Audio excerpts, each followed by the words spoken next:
Hola, ¿qué tal? Buenas noches. Bienvenidos a una emisión más de Mesa Cuadrada.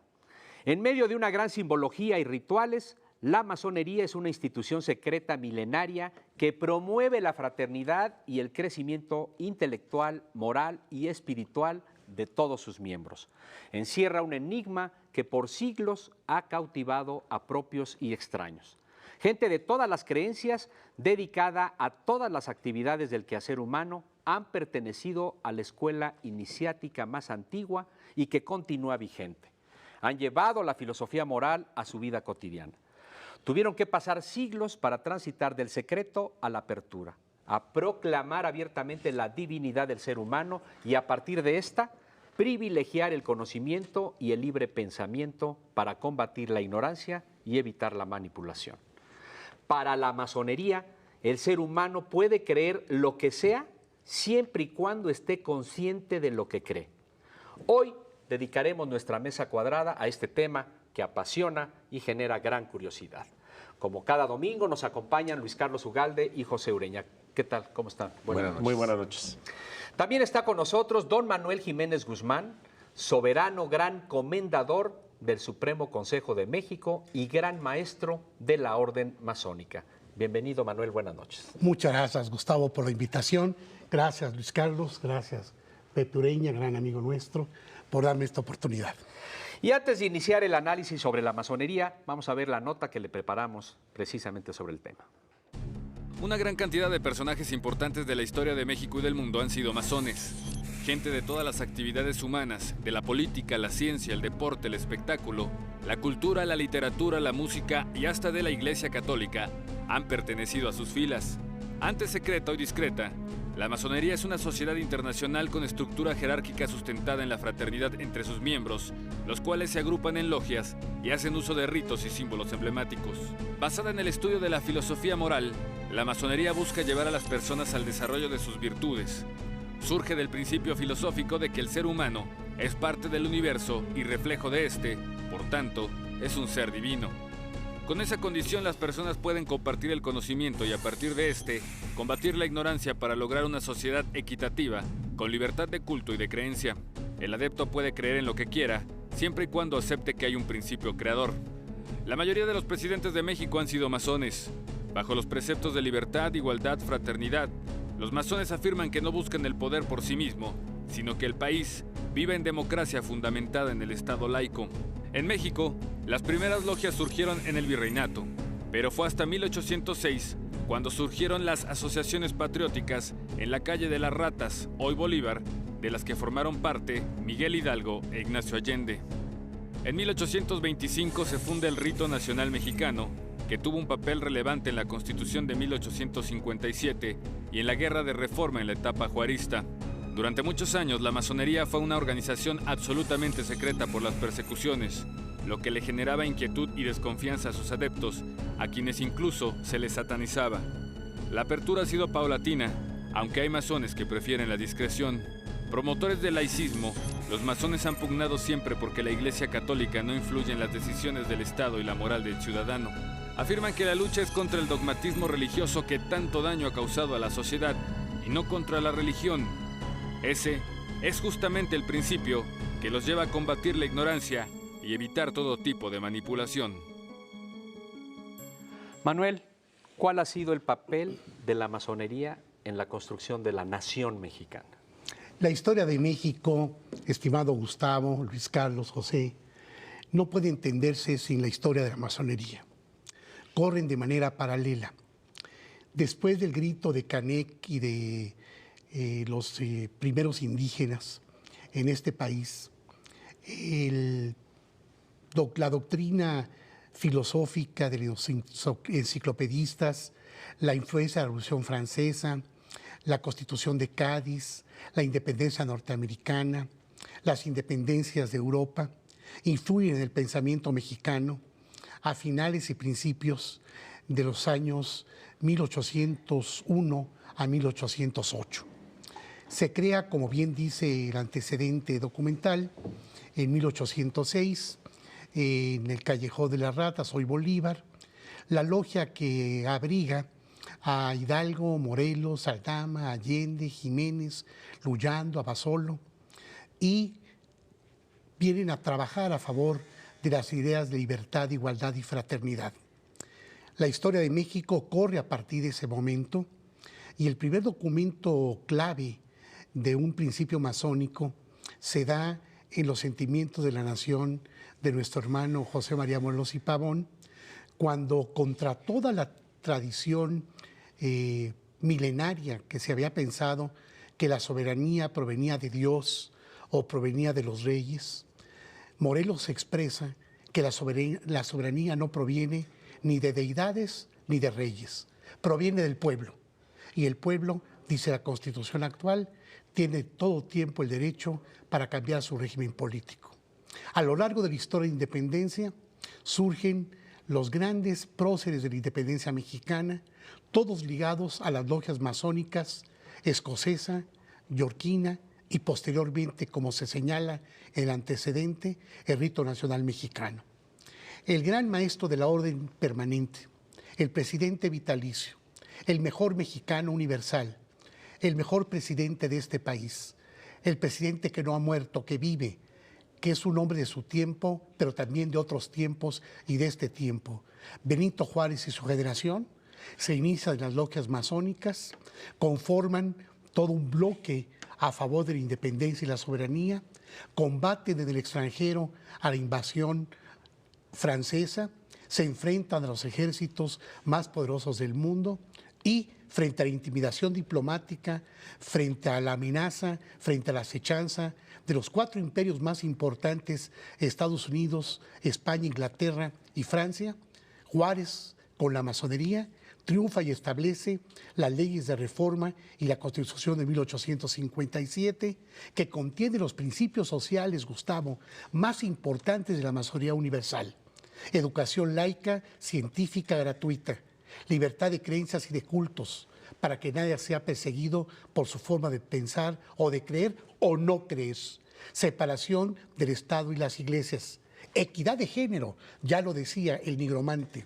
igualdad de todos ante la ley, soberanía que radique en el pueblo, derechos humanos, es decir, avanzan varios siglos al pensamiento liberal a partir de la época de la Reforma.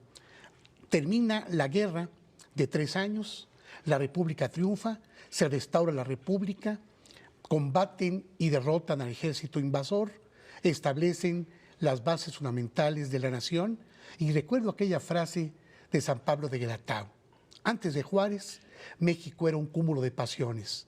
Después de Juárez, México fue simplemente la patria. O aquella frase de Víctor Hugo que decía: Juárez, hermano, siendo Víctor Hugo el jefe de la masonería francesa, no os hace la guerra a Francia, es el imperio. Combatid, terriblemente combatid. Yo en el destierro y vos en la guerra. Esa es la grandeza de Juárez.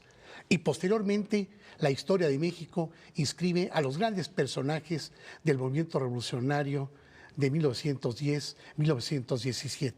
Madero y Pino Suárez, que son asesinados por la traición de Victoriano Huerta. Venustiano Carranza, que establece el Congreso Constituyente de 1917. Y de ahí toda la pléyade de revolucionarios de aquella época, como Obregón, como Calles, como Cárdenas, como Portes Gil, como hombres como López Mateos o como Miguel Alemán. La historia de México corre paralela con la historia de la masonería. Gracias, Manuel. Una respuesta amplia, un contexto necesario, pero vamos a hacer una breve pausa. Regresamos rápidamente con usted.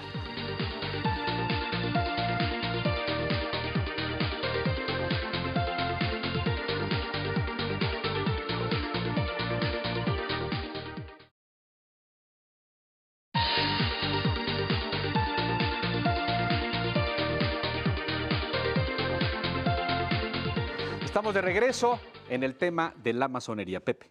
Sí, don Manuel, ¿cuántos presidentes masones ha tenido México en porcentaje o en número desde su independencia? Uno. Y dos, se habla que cuando llegó el PAN, la masonería dejó de ser importante. ¿Pasó? El 80%, José, han sido masones. El 80% es el primer presidente de México, Guadalupe Victoria. Y había la consigna, se decía, que para ser presidente había que ser masón. Esto no lo dice ningún documento, pero la masonería es forjadora de líderes. Y así como crea deportistas, músicos, científicos, crea políticos. Y segundo, yo creo que es importante señalar que la masonería vivió una etapa difícil en este siglo, a partir del 2000, cuando el PAN, la derecha, el Yunque, el Opus Dei, llegan al poder por voto ciudadano, de acuerdo, su gobierno legítimo ganó, y la masonería respeta los gobiernos legítimos. Pero sí fuimos víctimas de una persecución tanto ideológica como política y desde luego en contra de la masonería en este país. ¿Desde el poder? Desde el poder. ¿Y ahora están de regreso nuevamente en el poder? Creo yo que la masonería se encuentra en todas partes, Luis Carlos.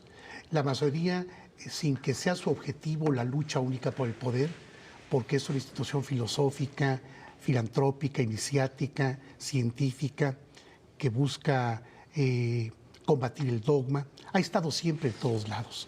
Yo creo que la masonería, en el buen sentido de la palabra del poder, ha estado siempre en el poder. Una pregunta, Manuel.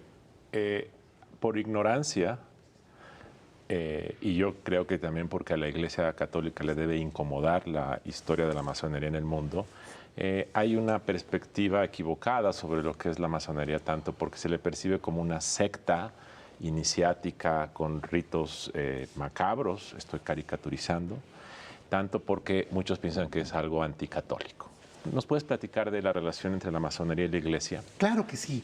A partir de la Reforma, el presidente Juárez y su generación separan la Iglesia del Estado, que es un principio masónico. Crean el Estado laico. El Estado laico no es antirreligioso. La laicidad no es antirreligiosidad. Al contrario, es la garantía para que judíos, protestantes, ateos, agnósticos, católicos, cristianos podamos vivir en paz. Sin embargo, la lucha enconada contra la Iglesia Católica y el Estado mexicano se da a partir de la Reforma y se prosigue con la Guerra Cristera que viene a resolver Emilio Portesil, gran maestro de la Gran Logia Bay de México, Lázaro Cárdenas y Plutarco Elías Calles, presidentes masones. Y la relación con la Iglesia siempre fue difícil, sigue siendo difícil en el país. Hay un libro, Luis Carlos, que se llama Satán y compañía, y nos dicen que los masones somos hijos del diablo, hijos de Mefistófeles, somos hijos de Satán, que nos comemos a los niños, que asesinamos, que llevamos ritos satánicos y misas negras y rituales, precisamente por la propaganda de la Iglesia Católica en México y en el mundo. A pesar de esa posición de la Iglesia Católica, entiendo que ha habido a lo largo de la historia jesuitas masones, claro, y que hay una logia en el Vaticano. Claro que la hay, claro que la hay. Existen logias masónicas en la religión ortodoxa, en la religión católica, en la religión judía, en la religión cristiana. Sí, la masonería no está en contra de ninguna tendencia religiosa. El gran arquitecto del universo, que apareció hace algún momento en el dólar, con el ojo, la pirámide perfectamente bien clara, es un símbolo masónico. Y ese ojo representa el Dios en el que tú puedes creer o quieras creer. Puede ser Cristo, Krishna, Buda, Mahoma, cualquier expresión religiosa. La masonería no está en contra de la religión, está en contra del Estado religioso o de las religiones de Estado. Por eso hay logias masónicas en el Vaticano, como hay logias masónicas inclusive en las grandes dictaduras.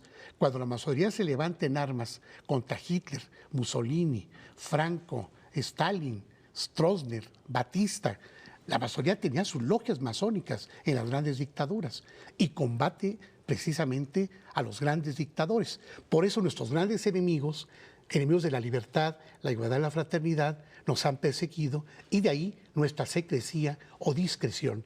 No somos secta porque secta implica división. Somos asociación porque implica unión, unión de pueblos, como le llamó Simón Bolívar, o fraternidad universal, como le llamó José Martí. Pero aún en épocas modernas, donde ya hay amplia libertad de expresión y los riesgos de ser visibles son mucho menores, ¿esa secrecía sigue siendo un principio de actuación de los masones? Sí, la secrecía se entiende en nuestra época ya no en cuanto a rituales, modos de identificación, conocimiento de las liturgias, porque ahora entrar a Internet es muy fácil y te encuentras millones de páginas sobre la masonería, a favor y en contra. Yo filmé un programa con National Geographic, pues, tratando de desmistificar todo lo que se decía de la masonería, junto con otros grandes comendadores del mundo. Sin embargo, la secrecía es la vivencia personal, José. La vivencia de cada ser humano cuando se inicia. Y son 33 iniciaciones. Entonces, lo que te queda en tu cerebro, en tu corazón, en tu conciencia, esa es tu secrecía. Ahora, de que tenemos formas de identificarnos, sí. De que tenemos un alfabeto común entre chinos, japoneses, rusos, checos, norteamericanos, latinoamericanos, sí lo tenemos. Que tenemos palabras sagradas, también las tenemos. Palabras de auxilio o signos de auxilio, eso se da ya en Internet. Sí existe. ¿Por qué? Porque la masonería es una fraternidad, es una hermandad. Y entre hermanos tenemos que reconocernos. Pepe. Sí. Percibo una intención de abrirse a la sociedad, de abrirse más a la sociedad. ¿Cómo está ese programa de apertura? ¿Por qué? ¿Y cuáles son los objetivos? Y a partir de que tomo posesión como soberano comendador y gran maestro de la orden, hicimos un análisis de fondo en el Congreso Nacional Masónico de Aguascalientes y nos dimos cuenta que había que penetrar de una manera más directa y abierta ante la sociedad, fundamentalmente ante los jóvenes y las mujeres. No podíamos quedar ya al margen del Internet, del YouTube, del Twitter, del Facebook.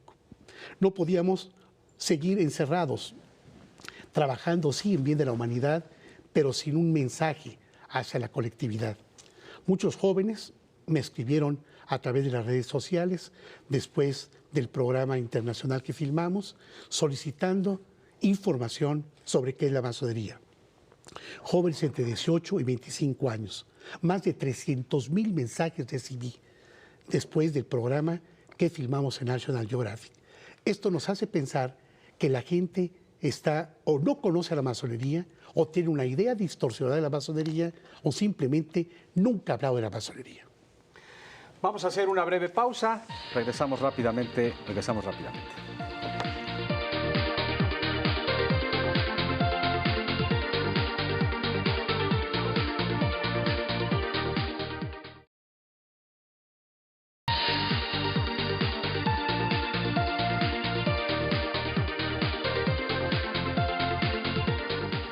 Estamos de regreso en este interesante tema. Manuel, si la masonería promueve los valores y la virtud, la hermandad, la honestidad, y si ha permeado tanto en la vida política mexicana, si la mayor parte de los presidentes han sido masones, ¿por qué no ha permeado estos valores, esta virtud en el manejo de la política? Y hoy hay la percepción de que la política es corrupción, los partidos políticos son corruptos, los políticos son corruptos. Estoy totalmente de acuerdo. La masonería es una sociedad de ideas. Es una escuela, la decía el nigromante, de ética-conducta. Sin embargo, la masonería, en nuestros talleres, están los cuadros blancos y negros en el piso, que lo encuentras en el Senado de la República o en el Capitolio de Washington o en la Plaza Roja de Moscú. Hay los cuadros blancos y negros. Es un símbolo masónico. Esto significa que hay virtud y vicio, que hay gente correcta y hay gente incorrecta. Y no dudamos que muchos de los masones o algunos de ellos a lo largo de su carrera política hayan caído en esto que tú señalas sobre la política.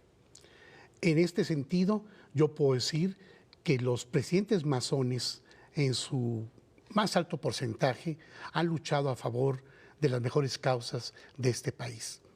Y te pongo el ejemplo de la independencia con Morelos y con Hidalgo, de la reforma con Juárez y su generación, de la Revolución Mexicana con Venustiano Carranza, Madero, Pino Suárez, Calles y Cárdenas.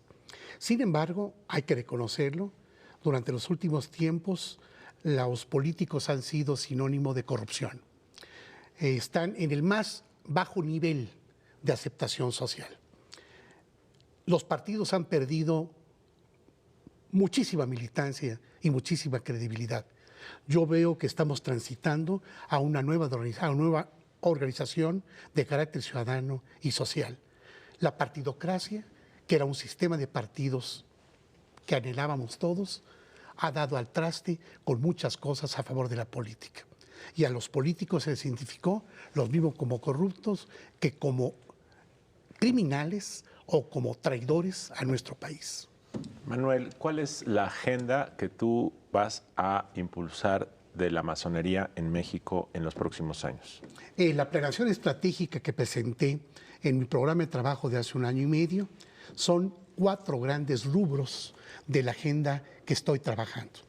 Primero, el fortalecimiento interno, la instrucción y la educación en todos los niveles de la masonería, con el propósito de mejorar nuestros trabajos filosóficos y simbólicos del orden masónico. ¿Podemos saber cuántos masones hay en México? Alrededor de 1 millón. Wow. Alrededor de 1 millón. Tiene una influencia de 1 millón entre los ritos, mujeres, jóvenes, simpatizantes, iniciados. Okay. Hay una gran presencia. Segunda línea estratégica, la definimos como la presencia de la masonería ante los organismos masónicos nacionales. Es decir, tenemos que tender a, respetando nuestras formas de educación, a una muy buena relación con el rito yorquino, con el rito escocés, con el rito mexicano, con el rito francés, con el rito Mizraim, con el rito universal, con el propósito de que podamos, mediante una carta liberal común, luchar a favor del progreso y del bienestar de nuestro país. Tercero, proyección de la vida profana, como le llamamos, es decir, proyección en la vida exterior, que es lo que estamos, gracias a ustedes, haciendo el día de hoy, yendo a los medios de comunicación, utilizando las redes sociales y teniendo presencia en universidades, sindicatos, ONGs, asociaciones civiles, partidos políticos, congresos locales, Congreso Nacional, Presidencia de la República, sector gubernamental, sector privado, sector social. Y finalmente, proyección internacional.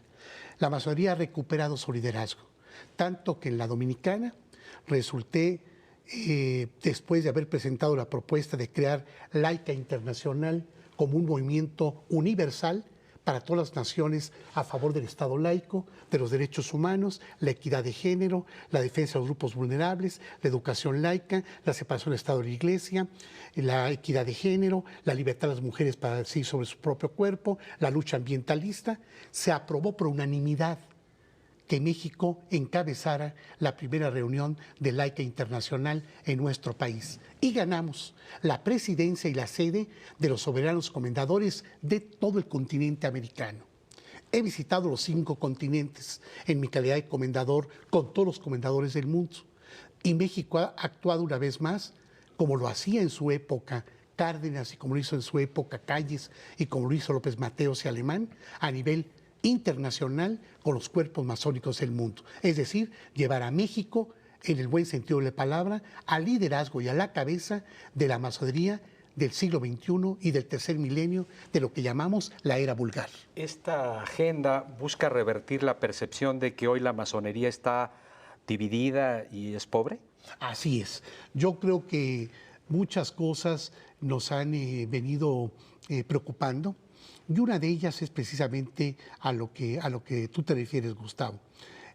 La masonería tiene que ser una fuerza de una gran unidad, de una gran solidez, de una gran comunicación entre sus distintos ritos y organizaciones.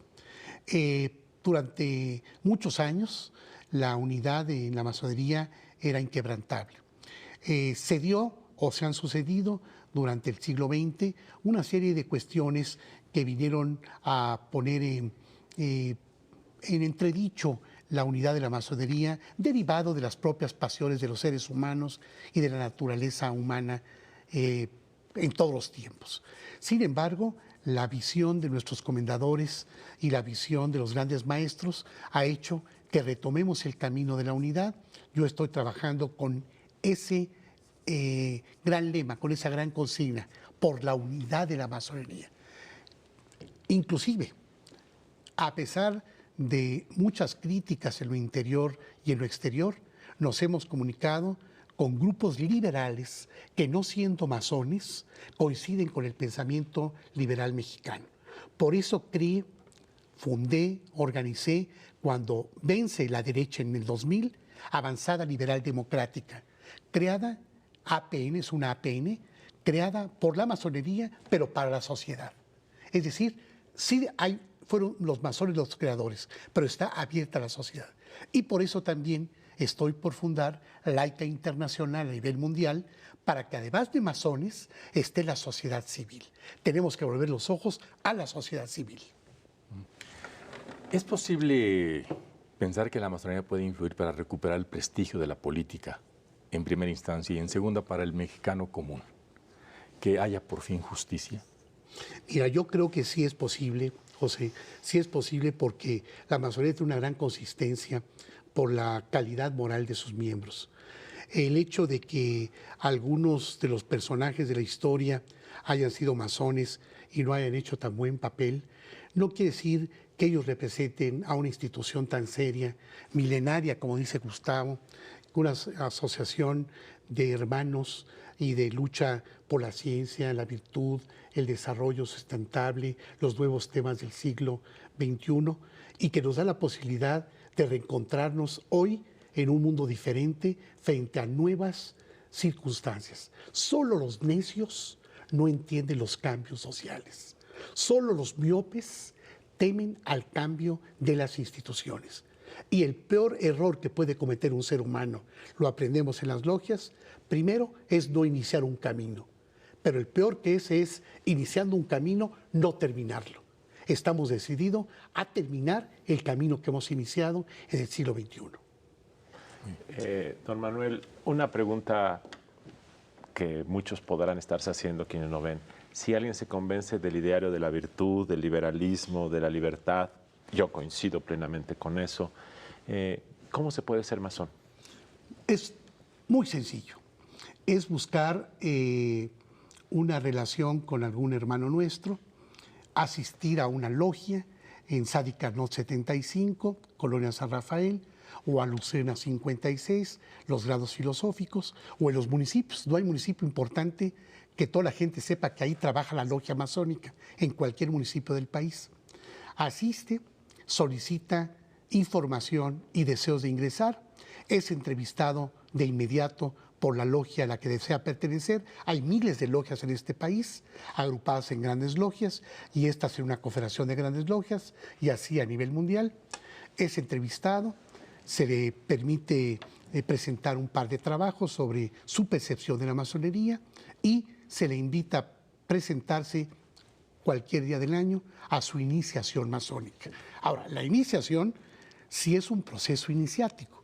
No es como el Club de Leones, como el Club de Golf, como el Club Rotario, como el Cruz Roja, como el Club Alcohólicos Anónimos, creados también por la masonería. No, ahí sí hay que iniciarse y hay que vivir un proceso iniciático desde el primer grado, que ese sí forma parte de nuestro íntimo secreto. Es decir, el ser humano que se inicia va a vivir lo que no ha vivido en toda su vida.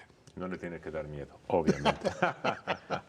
Don Manuel, le agradecemos que nos haya acompañado Gracias. esta noche en esta mesa cuadrada. Gracias. Gracias. Y sin duda un tema muy interesante por todo lo que simboliza, implica la masonería, la promoción del crecimiento, de la hermandad y de los valores universales. Gracias por acompañarnos en este programa. Lo esperamos la próxima semana. Muy buenas noches.